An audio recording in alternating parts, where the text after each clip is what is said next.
நம்ம சாயந்தரம் நேரத்தில் ஒரு டீ போட்டுக்கலாங்க. இது மசாலா டீ தூள். நான் இப்போ 2 ஏலக்காய் மட்டும் நுணுக்கி போட்டுக்கிறேன். இப்போ வாங்க நம்ம பார்க்கலாம். சாயந்தரம் நேரம் இப்போ நம்ம டீ தூள் போட்டாச்சு. ஒரு 2 ஏலக்காய் சேர்த்துக்குவோம். நல்லா கொதிக்கட்டும். கொதித்ததுக்கப்புறம் சிம்மில் வச்சுக்கணும்.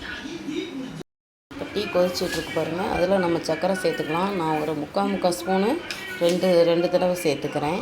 ரொம்ப எல்லாம் நாங்கள் சர்க்கரை நார்மல் சர்க்கரையாக தான் நம்ம டீ குடிப்போம். அதனால தான் சொல்கிறேன். இப்போ நல்லா கொதிக்கட்டும். இதுக்கப்புறம் நம்ம சிம்மில் வச்சுட்டு அப்புறம் வடிகட்டிக்கிறோம். இப்போ டீ பாருங்கள் நல்லா கொதிச்சிட்ருக்குது. இந்த மாதிரி லைட்டாக எடுத்து இது பண்ணி விட்டிங்கன்னா நல்லாயிருக்கும். அதுக்கப்புறம் நமக்கு சிம்மில் வச்சுக்கிறோம். இப்போ நம்ம டீ வடிகட்டிக்கலாம். இந்த ஏலக்காய் டீ பார்த்திங்கன்னா ஏற்கனவே மசாலாவில் நமக்கு நிறைய அந்த துளசி அது எல்லாமே இது போட்டு தான் நமக்கு டீ தூள் வாங்கியிருக்கிறோம் 3 ரோசஸில். அதுக்கப்புறம் பார்த்திங்கன்னா நம்ம டீ வடிகட்டியாச்சு. இப்போ எடுத்துக்கலாம். இப்போ டீ போட்டாச்சு. டீ ஊற்றிக்கலாம் பாருங்கள். எங்கள் பாப்பா அவ்வளோ பிடிக்க மாட்டா. அவ்வளோ சின்ன டம்ளரில் தான் நம்ம வீட்டில் சூப்பரான ஒரு ஏலக்காய் டீயும், அதுக்கப்புறம் பார்த்திங்கன்னா மேரிகோல்டு பிஸ்கட்டு, அதுக்கப்புறம் உருளைக்கிழங்கு சிப்ஸு பார்த்துக்கோங்க. சூப்பராக இருக்குது. இன்றைக்கி சாயந்தர வேலை நம்ம வீட்டில் முடிஞ்சிருச்சு.